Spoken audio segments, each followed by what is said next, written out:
welcome to another monthly wrap up. I feel like March was a pretty good month. I definitely had the best, not genre mix, because I still think I stayed within the same genres I normally do, but I feel like I got to experience new things, and I'll explain that more when I get into the specifics. But I feel like overall March was a really good month. I felt like I got through a lot of books. I felt like I didn't have any slumpy type of feeling, so overall I think it was really good. The first book that I read was A Torch Against the Night by Sabata here. This is the second book in this series, so I can't say too much about what was actually going on within the book because obviously it'd be a spoiler, but it's a continuation of the An Ember in the Ashes series, and I really enjoyed this book. I gave it a 4.5. The only thing that really kept it from being a 5 for me was that I felt like it was pretty slow, and that kind of is like a give and take. So this book is documenting a very long journey, like weeks upon weeks of a journey, and so I feel like it does kind of need to be slow so that you actually feel that the journey is slow, but it did kind of drag on a little bit in the beginning, and I felt like I was very aware of how much time there was, and it felt almost too realistic about how long the journey was taking. So I think that's my only issue with it, but otherwise it was amazing and I love this series. I'm really excited to read the third one, and hopefully I get to read the third one in April because I really want to get to it. Next, we had Filthy Rich Vampire, The Second Right. I gave this a 3.5. Again, this is another book in a series, so I can't really say what is going on necessarily, but this series is specifically about vampires and about a human girl who kind of gets mixed into it. My main complaint with this book is the series is about rites, which is basically like these tests, rounds, trials kind of situation that people are going through in their mating season of being vampires. And there's witches involved and other types of creatures, but specifically the rites are supposed to be narrowing down who the vampire royals would kind of be how I describe it, who they're going to be with. And so when I started reading the series, I thought that the rites were going to be kind of a bigger deal, and they are a big deal, they are important, but within this book I felt like it took so long to get to that second rite, and once they did get there it was over in like a second, and that was just kind of disappointing because I really was looking forward to it. If you're the type of person that's kind of getting sick of like the trial based stuff in fantasy but you still are kind of interested in it, you don't want it to take too long or be too much of the book, I would recommend this series because the trial aspect is a small portion, not necessarily the entire thing. I would recommend the series because it is definitely like quick with those things, but I kind of wanted it to be just dragged out a little bit longer. Definitely good for in between books, a palate cleanser to keep you in the reading mood without you getting like too focused on something, not too devastated, not too like invested in something. I really enjoy it, but it's not necessarily something that like I think about all the time. The next book that I read was Part of Your World by Abby Jimenez. I love Abby Jimenez's writing. I'm gonna read every single book that she's written. I just really like her writing style, and I really enjoy the way that she portrays not only the characters but the way that like rom-coms are. They're genuinely funny in the way that she's writing them. Like I'm actually laughing, I'm actually having a good time. There's not too much cheesiness. I feel like a rom-com wouldn't be a rom-com without a little bit of cheesiness, but it's still like genuinely funny, and she does put in some real world hard emotional topics, so it does feel a little bit deeper than your average romance, so I highly recommend her as an author. In this book, we specifically gave it a 4-star rating. It's definitely my least favorite by her, other than the book that I'm going to talk about later, but it was still really good. So in this book, you are following two main characters. You have Alexis, who is an emergency room doctor, and Daniel, who is the small town, very wholesome guy. Alexis, on one hand, is super successful, comes from a very almost like the royalty version of the medical field. Her family comes from a long line of doctors who specifically go through this one medical center. She is kind of going through a little bit of a rough patch with her family. Then you have Daniel, and he is kind of like the jack of all trades in terms of his little town. So he is the mayor, he is a carpenter, and he kind of does the odds and end jobs of everyone in the town. Anything that you need, you could probably call him and he'll either get someone to do it for you or do it for you himself. There's a meet cute, which I actually didn't find too cheesy, and then there is also an age gap, which is I believe technically called a reverse age gap, where the female main character is the older one. The other thing that I will say about this book is it is a hookup trope, or what is it called? Where you hook up, where you meet and then you do something intimate. Oh my gosh, what is that called? Hookup. One night stand trope. There you go. Yeah, that's all I have to say about that.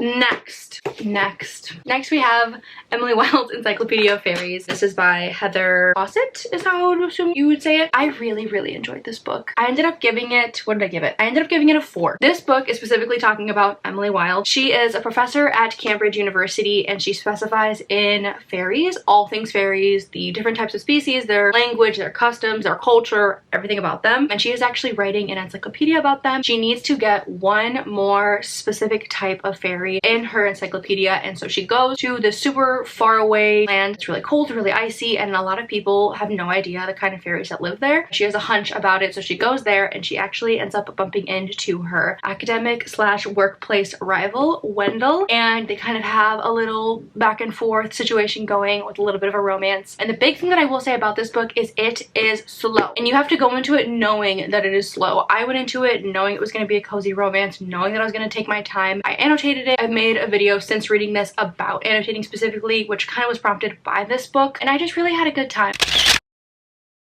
The next book that I have on here is a little book. It is The Fall Risk by Abby Jimenez. Now this is what I meant when I said there was another book that I liked the least out of all the books I've read by her. I rated this a 3, not only because it was pretty short, but also because I was a little bored while reading it. You're specifically following Charlotte in this story. She works from home and she actually has a pretty sad, scary past. She has a stalker that is causing her a lot of issues, and so she trusts nobody. She's a home like hermit and doesn't really do anything other than stay home, work on having self-defense, and kind of worry all the time. She has kind of a meet cute with Seth, who is her next door neighbor, when the stairs to their apartment building get removed. So they have the type of apartment where you access your front door from the outside rather than having like one big inside hallway or a set of staircases. They have it where you have the stairs, an outdoor landing, and then their apartment front doors. The stairs to their landing end up getting removed accidentally. They're supposed to be doing construction on a different part of the apartment, but they end up doing it to theirs, so they actually get stuck up on their landing of their apartments and they're not able to get away from each other. It's definitely like a forced proximity situation. They start getting to know each other. He is a recently divorced arborist, so he starts rattling on about different trees,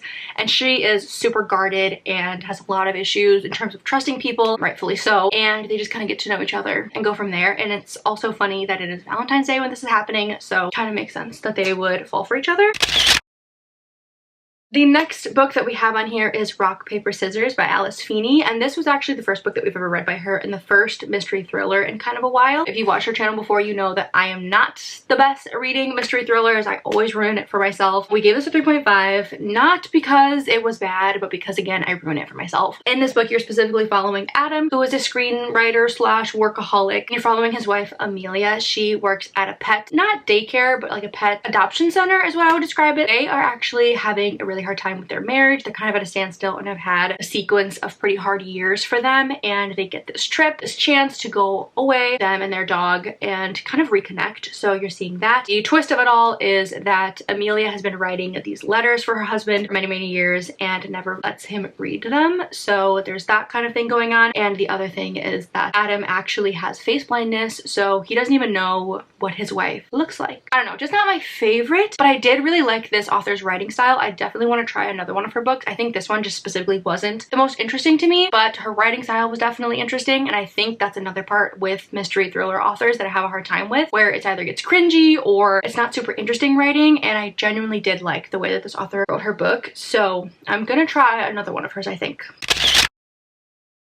The next set of books I'm going to talk about together because they are part of the same universe. We have God of Malice and God of Pain. These are both by Rena Kent. And if you know, if you know what these books are about, you know what I'm gonna say. But before I even say anything about these books, I need to preface by saying trigger warning, trigger warning, trigger warnings. This set of books is in a universe and specifically in a genre can be very triggering to many people. This is a dark romance or two dark romances, and they are part of a bigger series and a bigger universe. Wow, I have never read a dark romance that was so dark, and what I mean by that is I really haven't dabbled in the dark romance genre very much at all. So if you haven't tried dark romance before, I would not start with these books because they are definitely a little harder to get through in my opinion, and definitely more triggering with topics that I think are a little less beginner friendly. I really liked it, even though it was triggering and even though I did get kind of freaked out, and even though I would never want to meet any of these people in real life, it was definitely interesting. And I'm not going to go too much into depth about the second book that I read, God of Pain, because it is a continuation of the series, and I'm sure you could read them individually, but you kind of do have to know the way that everyone's connected, the way that everyone is related, because there are like siblings and cousins and friends and, you know, everyone has some type of connection. So I do recommend reading these in order, and I think you should. So I'm not going to go too much into God of Pain, but God of Malice, which is the first one. In this book, you have Killian. He is a psychopath. He has no emotions, and that's not just saying like, oh, he's cold. No, I mean like there's nothing. You have Killian on one side, and then you have Glyndon. She is an artist. She's part of a family who's from a lot of artists, and she's kind of just struggling to find her way. Her siblings are artists, and so she kind of compares herself to them, and her mother as well. So she's kind of have a hard time with that. And then she has this group of friends, and they actually go to a set of 2 universities. So Killian is at one university, Glyndon is at the other. These universities are rivals, and there's also like, I guess you could compare them to like a frat or like a sorority, but not necessarily that, but close, that are also rivals. So you kind of have that going on back and forth. And these also are the kids of very, very rich, very prestigious, very famous parents. So you also have that going on. So they are driving crazy cars, they have private jets, they kind of have that type of situation going where they have money to spend. That's kind of all I can say without giving too much away, because I think it's better if you jump into it. But again, heavy with the trigger warnings. I rated God of Malice a 4, and I rated God of Pain a 3.5. I felt like the God of Pain book specifically just kind of took a long time, but I was interested in the world, and I definitely want to keep reading. But the main female character in God of Pain wasn't my favorite. She was kind of frustrating me, so that's why that one got a lower score.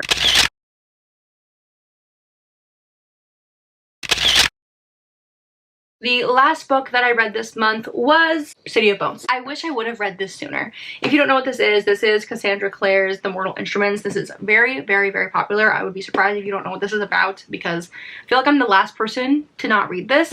But you're specifically following Clary, just an average teenage girl. She's out with her best friend at a club one night when she sees something suspicious kind of going on, and she ended up walking in to a murder of a monster. And that's just kind of how it goes from there. I just think that if I would have read this as a teenager, it would have been my entire personality. I would have been obsessed with the books. I would have read every single one. Not that I'm not going to read them, I just think that it would have been quite the authentic experience to read them when they were popular when I was a teenager. But otherwise, I really enjoyed it. I ended up giving it a 4.25. This was specifically in a video where Sam recommended me a book and we had a book swap. So I really enjoyed it, especially because I got to see what Sam liked to read when she was younger. I feel like that was kind of interesting. So yeah, 4.25, I really enjoyed it.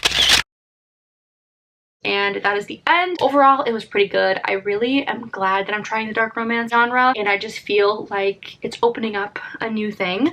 And then dipping into mystery thriller again. I just really, really want to find ones that I like, because I do see why other people like them. I just have such a hard time myself, and I know that Sam enjoys them, and so I'm trying to find my little corner of mystery thriller that I could like. But otherwise, obviously I love fantasy, obviously I love romance, and I had a good reading month. So thank you so much for watching this video. I appreciate you literally so much. Bye!